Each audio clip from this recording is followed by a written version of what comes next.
Thank God it's Tuesday. Hello and good morning and good afternoon and good evening from wherever you are on the planet.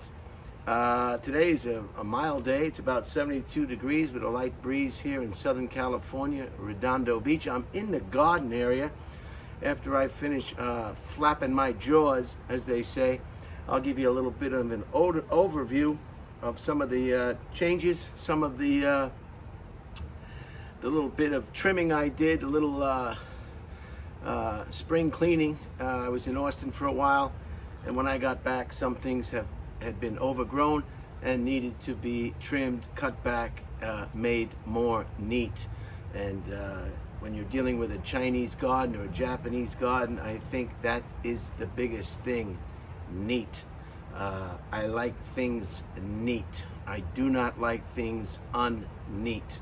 You would never check into a hotel room and find dirty socks or underwear or an unmade bed or the sink dirty with razor shavings. You wouldn't see empty paper towels or tissues on the floor, or even the chairs in out of disarray. You would be outraged. You would march down to the front desk if you're a hotel or a motel, and you would demand a change in your room. And that's how, and you can have that every day in your life. You can have a neat garden or residence, and it can look like a brand new hotel room or motel room every day if you take the time to pick up after yourself and make things neat. So with that, let's go over some of the exciting and not so exciting things that happened on this day. There was another war. There was something going on in 1913 with the Ottoman Empire, and I've just got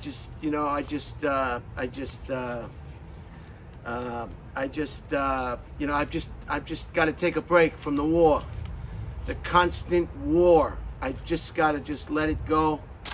A lot of people want to know, well, why do you do items of interest? Well, what am I going to talk about? I think history is important. I think it's exciting. It just proves what's happening today is what's happening since the beginning of time. So, and in knowing that, you don't get so excited and so depressed and so morose. Things just keep going on the same. The only thing that's different are the names, the personalities, and the faces. But the mindset and the DNA are all the same. That's why basically nothing kind of changes. Just the names and the faces and the dates change. Not the situations or the outcomes, unfortunately. But enough is enough. Let's get started. A little temperature check in New York. It's 93 degrees today, very hot. In Austin, Texas, it's only 79. I don't know about that. That could be a broken iPhone. That's what that could be. Redondo Beach right here, right now, 72 degrees. It's about 3:20 p.m. Pacific Standard Time. Do you know that there are 4 different time zones in the United States? That's how big the United States is. It has 4 different time zones. It has the East Coast, Eastern Standard Time. It has Central Standard Time. It has Pacific Standard Time, where I am now, and there's another one. And you can probably find out what the other one is, because I'd be lying if I told you I knew. But I think there's 4. Maybe it's up in Alaska someplace, or maybe it's in Arizona. Arizona does everything. They don't celebrate national holidays unless they feel like celebrating national holidays. We're Arizona, and we don't do daylight savings time, and we don't do this, and we don't do that, and we don't do anything we don't want to do because we're Arizona. Take it easy, Arizona. Be part of something. You don't always have to be away from the group. Be part of something, Arizona. Fort Myers, Florida, it's raining again today and 73 degrees. Subic Bay, Philippines, 79 degrees. New Delhi, 93 degrees. And Seattle, 84 degrees. A lot of people moved from Arizona to get away from the heat, wound up in Seattle, and now they are in the heat. You wonder why I'm doing the same times, the same places. These are the ones off my iPhone. I tried to put in Cairo, Egypt. It took longer than 1 second, so I moved on. Okay, let's get started. July 29th. In 1861, English poet Elizabeth Barrett Browning died at age 55 from a severe chill. This ballet dancer was famous for sonnets, S-O-N-N-E-T-S, sonnets from the Portuguese, whatever that is. And she died from a severe chill. I don't know why she just didn't put a sweater on or a coat. That's why I always bring a coat. I can always take it off. If I get chilly, I can put it on. You know, how many times you go out on a Friday and Saturday night, you see these women in these beautiful dresses going like this, and their breasts, the nipples on the chest are really pronounced, and they're freezing their buttocks off, and you feel like telling them, why don't you bring a sweater or a coat or something? Then they want you to give them your coat. So I give you my coat, and then I get a pneumonia. People just don't know how to dress properly, especially women, it seems. They want to show off their dress at the expense of their own health. And I guess this is what this Elizabeth Barrett Browning did in 1861. She was an English poet, and it says that she died at 55 of a severe chill. Elizabeth, put a coat on. Put a freaking coat on, Elizabeth. What do you got, rocks in your head? Anyway, in 1974, he was in a ballet in Toronto. This Mikhail, this is a famous defection that I guess is famous enough that I'm talking about it. Baryshnikov, B-A-R-Y. If you can write this down, it would help you understand what I'm trying to tell you. B-A-R-Y-S-H-N-I-K-O-V.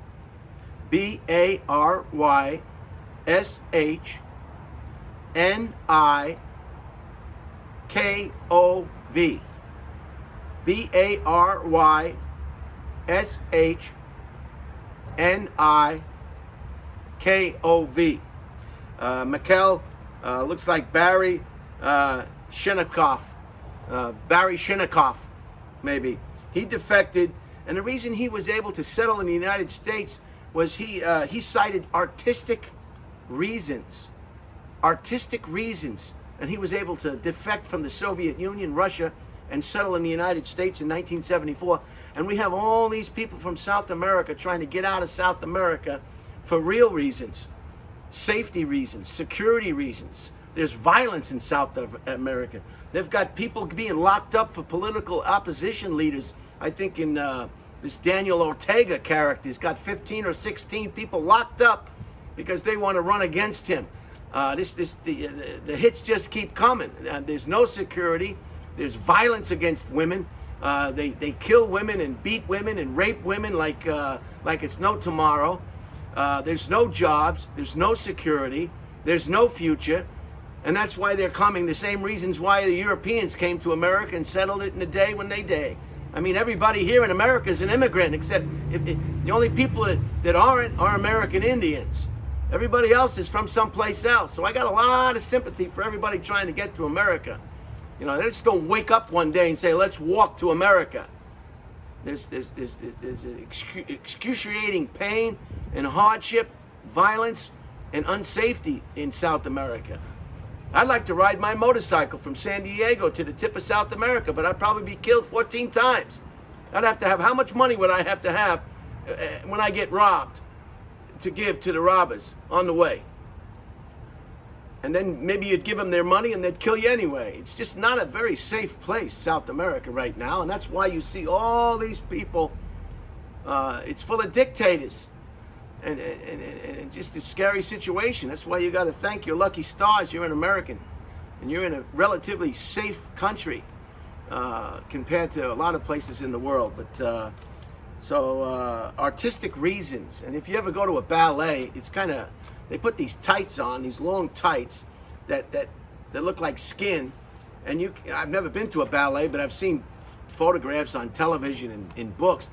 And you watch this guy, this guy who dances around, with his junk hanging out. I mean, it's like he's got a suitcase of junk between his legs, and you're going to stare at that for 2.5 hours?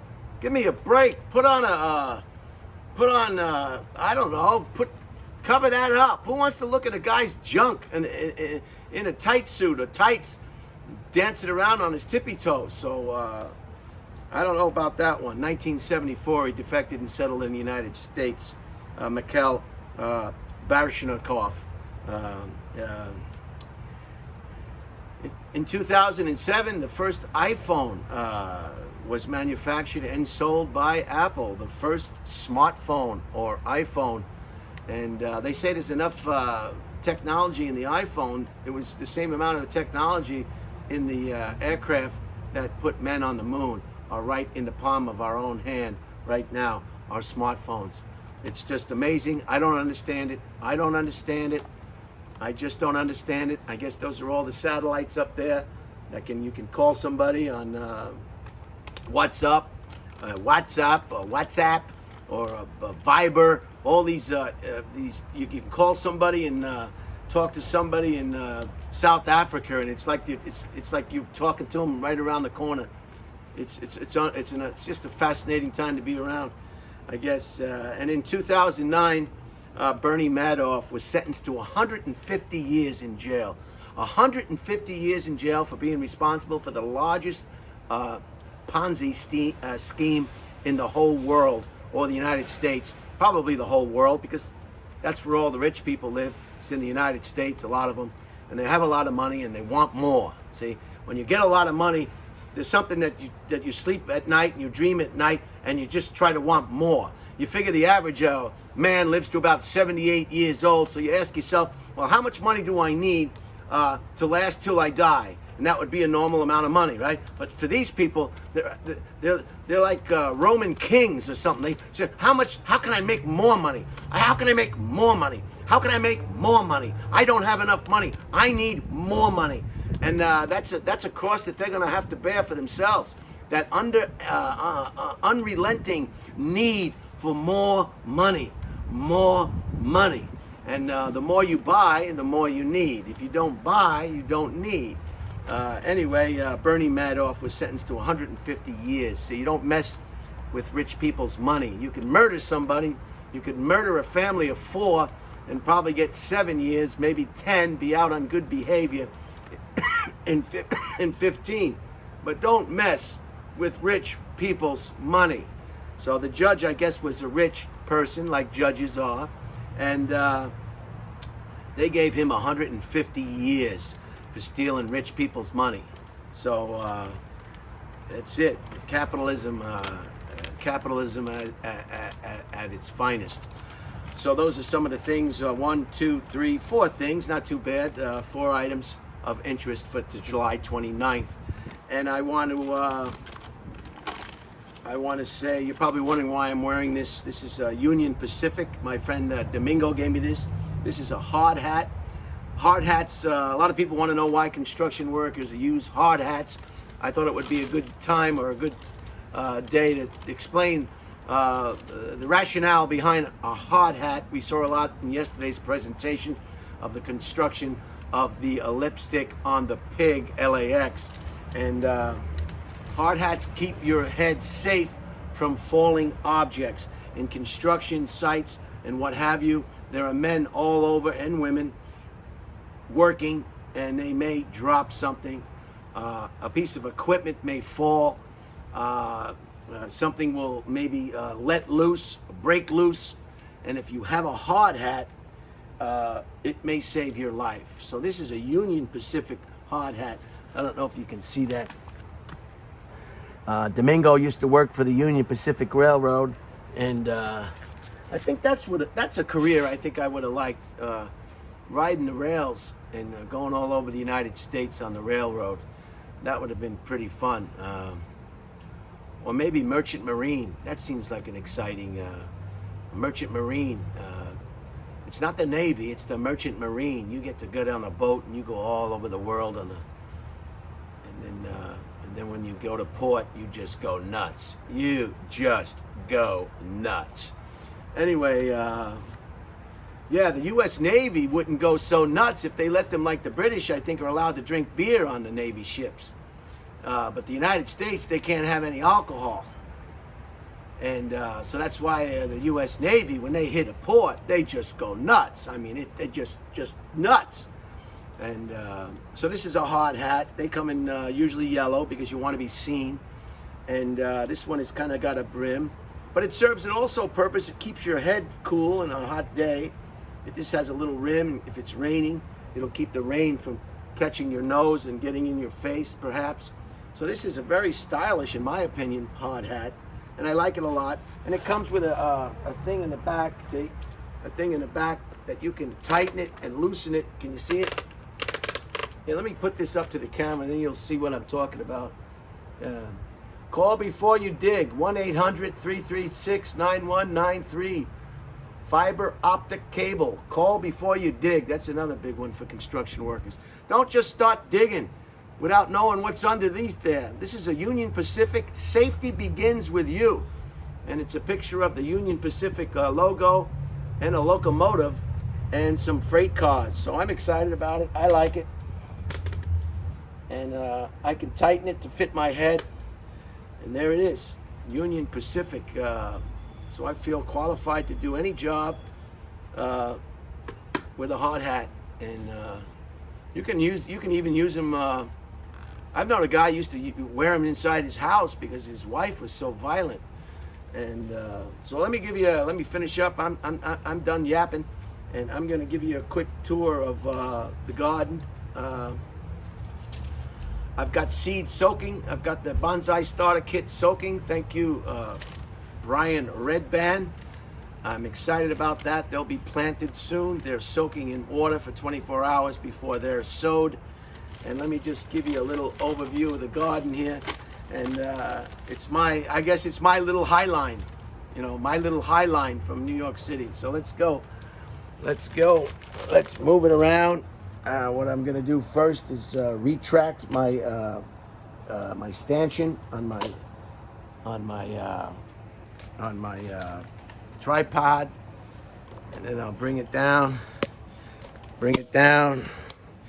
and I can show you what's going on. Okay, here's the pine tree. I put this one over here. That's in a different position. That's a good one. I've had this, I don't know how many years. This thing is just, some bonsais you never even touch. I don't think I've ever root trimmed this bonsai. This is the original pot. Look how thick that trunk is getting. And some bonsais you just leave them alone. This is the. Some of you know what these are going to be called. Thank you for your comments on the. Sometimes I get some nice comments. All the comments are nice, and thank you for some of the comments. Also, I wanted to add that Theme Restaurant also had at LAX, the Theme Restaurant, that old spaceship-looking building. That has an upper deck outside. Of course, after 9/11, they stopped that. They stopped everybody. They keep saying don't let the terrorists win, but when you close an upper deck observatory tower at a restaurant in the middle of an airport, you're letting the terrorists win. You've got to stop, and you've got to stop taking the fun out of everything. So it was closed. I think it was open on Saturday and Sunday. Now who knows what's going on with that? It's just, but that had an upper deck observatory, outdoor observatory. I failed to mention that yesterday. Pine trees going very good. I don't see evidence of, sometimes you get those little white mites, and that's unsightly. I had one with white mites, and I just removed it from the garden. I didn't want it to affect. Here's some succulents, cactus. You've seen these all before. This one needs to be trimmed. That's another one that just gets put in a pot and it'll last longer than me. The gecko tree, I trim that but let the top go up. I add this out a little bit.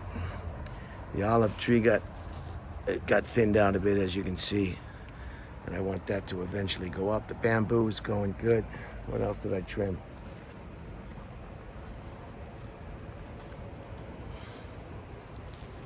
Here's the vicus going good. I gotta put my glasses on if I'm gonna give you a good shot of what's going on. This one I got in Florida. This one is really still going good. These are all cuttings. These are all cuttings. So this is my version of a highline. Of course, on a much smaller scale. That one's going very nice, very healthy. This is another olive. I trimmed that up a bit. This is the plant where I got all the cuttings for this one over here. See? So they took another olive cutting. Very nice. I'm waiting for this to take off. I don't know what the problem is with that one. Maybe it needs to be repotted. This is the boxwood. Very nice. You've seen these before? This one's on its last leg. This one, I've had those a while. I guess they've been neglected. Oh, there's the big cactus. You've seen these before. Here's another boxwood.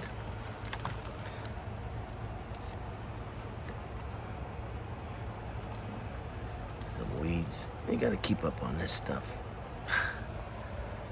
This one's getting kind of thin.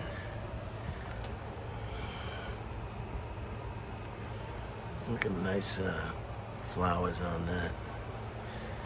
And I've got to do some bonsai work on the, this was the volunteer for my sister Terry's house. Terry had a nice birthday yesterday. She went to work, but she's had a nice day anyway. So we're happy for Terry.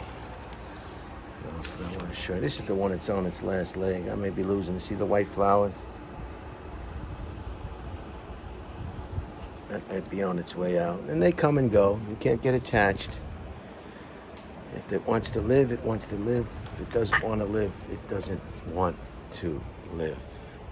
This one I've had a long time. You've seen this one. Still doing well. This one, this vicus over here is looking kind of yellow. I think I'm going to have to repot this. What I do is take it out, trim all the roots a little bit, reduce the root ball, put it back in the same pot. People think, oh, it needs a bigger pot. No, it doesn't need a bigger pot. It just needs its roots trimmed. Here's another one over here. I tried to get this to go together like so. It just needs here's another olive cutting. It just needs the roots trimmed. And then you put it back in the same. I need a bigger pot for this one for sure, for obvious reasons. That's the Christmas tree. And that's about it. I don't want to take too much more of your time. These videos have been... This is the rock that I used to balance the tripod on when I was making the initial presentation. That was the grass that got trimmed up. So everything looks like it's in pretty good shape. Just a slice of paradise. You know. This one might be on its last leg. Again, that probably needs to be repotted, or not repotted, the roots trimmed and given some attention and put back in the same pot. This one looks like it's surviving. On hot days like today or in the summer, it's not unusual or uncommon to water twice a day, once in the morning and once in the afternoon. Here's this cactus that this is the favorite. Everybody wants to see how this one is doing. The story on this was it's too big and it was very, very tall and I didn't want it in that position anymore. But I didn't want to throw it away and kill it, so I just put it in a little pot and bingo, we got ourselves a live. And that baby's reaching for the sky. This is the famous perverted one. Everybody knows what that kind of looks like, and we'll just move on from there. So that's it. Let me show you the front. This one needed trimming up pretty good too. This one got trimmed up. It's a nice one. Can you see that? I trimmed that And then, of course, this is a real nice one. But I have no room for it back there, as you can see, so I gave it to my neighbor, Debbie. And we put it here on the front of her mobile home. So that works out good for her. I couldn't think of anything as nice to put in front of Debbie's mobile home than that bonsai. And that was from a family in Manhattan Beach that gave me that. That was real nice. This, of course, is, you've seen these all over the place. They like a lot of water. You cannot drown these guys right here. Some succulents in the front. Primarily the reason for these pots is if somebody wants to run into my trailer, this will hopefully tell them to put on the brakes and they'll damage these pots before the house. Unfortunately, that wasn't the case over here. There were no pots, there was no car. And right here is where I got my house smashed. If you, I don't know if you'll see, you got to look back and see. I've got some videos of that. This is something also I got on Craigslist in Manhattan Beach. Look at the size of the root. Look at that. It came with the pot and the plant and everything. Sometimes people get pots and plants. They want to do different things with their yard or construction, and there's just no room for it. And I couldn't believe how lucky I was to find this on Craigslist in the town that I was working. So they were nice enough to let me borrow a vehicle. And I was able to transport this, I forget the name. And look at it, it's just flourishing. Look at it. And then the dead ones come off. Dead ones come off. It just keeps going. So it's a lot of fun if you're into it. Some people just the last thing they want to do with their life is fool around with horticulture. But I find it nice. Just think what kind of landscape or world you'd be with no trees, no greenery. No, you wouldn't have any oxygen, first of all. And you know, it's one thing I like about Hawaii. It's just, there's another one over here. Look at them. These are the dead leaves. They come right off. You don't even have to pull them hard. Once it dies, it's like a cut. It heals up, and then it's no longer part of the tree or the structure, and it just comes right off. Your wind and your storms are what clean trees and leaves off a lot. But if you're a human being, you can do the same thing without getting wet. Okay, I'm going to clean it up, clean this video up. This was a hand-me-down too. This was at somebody's house and it was all neglected. And I rehabbed it. So that's nice. There's some ones over here. This is going good. This one is getting big. Okay, I'm gonna have to cut this off now because not everybody's interested in horticulture. And so let me get rid of this and just recap. Okay, a quick recap because recaps are fun. What do we got? We got 1861, the English poet Elizabeth Barrett Browning decided that she didn't need to put a coat on, and she died of a severe chill, if you can believe that. 1861, you can look it up for yourself. 1974, the male ballet artist, what the heck is his name? Come on, straighten the paper out, will you?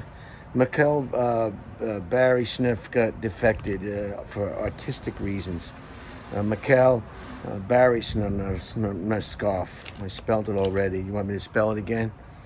Maybe you didn't have a pen or paper. Baryshnikov.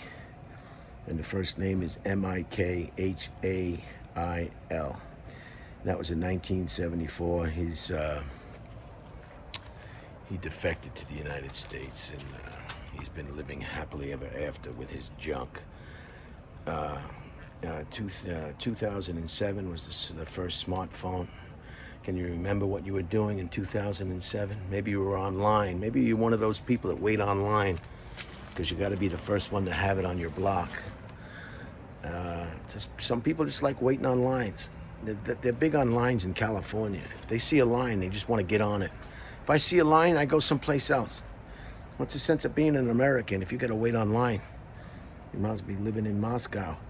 In 2009, Bernie Madoff got 150 years for stealing rich people's money. So you get what you deserve. You got money, but you want more? Why? Why do you want more? What do you want to buy? What don't you have that you want?